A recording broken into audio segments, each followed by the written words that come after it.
2 years ago, if someone quit your team, the company hired a replacement. Today, the person leaves, the workload stays, and you inherit it. No discussion, no adjustment, no promotion, just absorption. Welcome to the no replacement era. Across industries, something quiet has changed. Layoffs happened, resignations happened, budgets tightened, but operations continued. Deadlines were still met.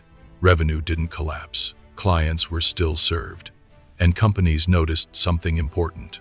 The work didn't disappear. It redistributed. Teams stretched. People absorbed. Expectations shifted. Not temporarily, permanently. In the past, a role had boundaries.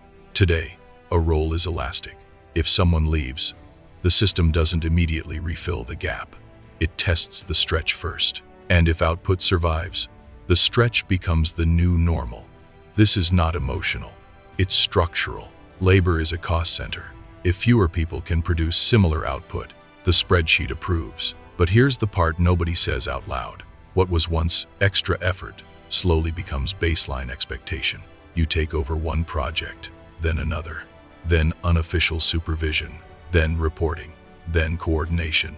No title change, no compensation reset, just gradual expansion.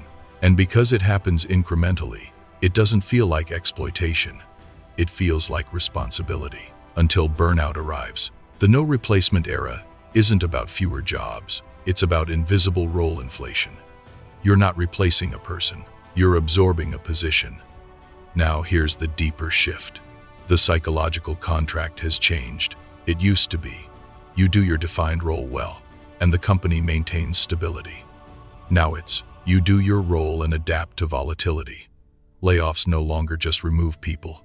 They redistribute pressure. And when pressure redistribution works once, it becomes policy. So, what's the way out? Not rebellion, not resignation, awareness. The danger isn't extra work. The danger is undefined work. If your role is expanding, define it. If expectations increase, document them. If responsibilities grow, quantify them. Elastic roles only stay elastic when boundaries aren't clarified.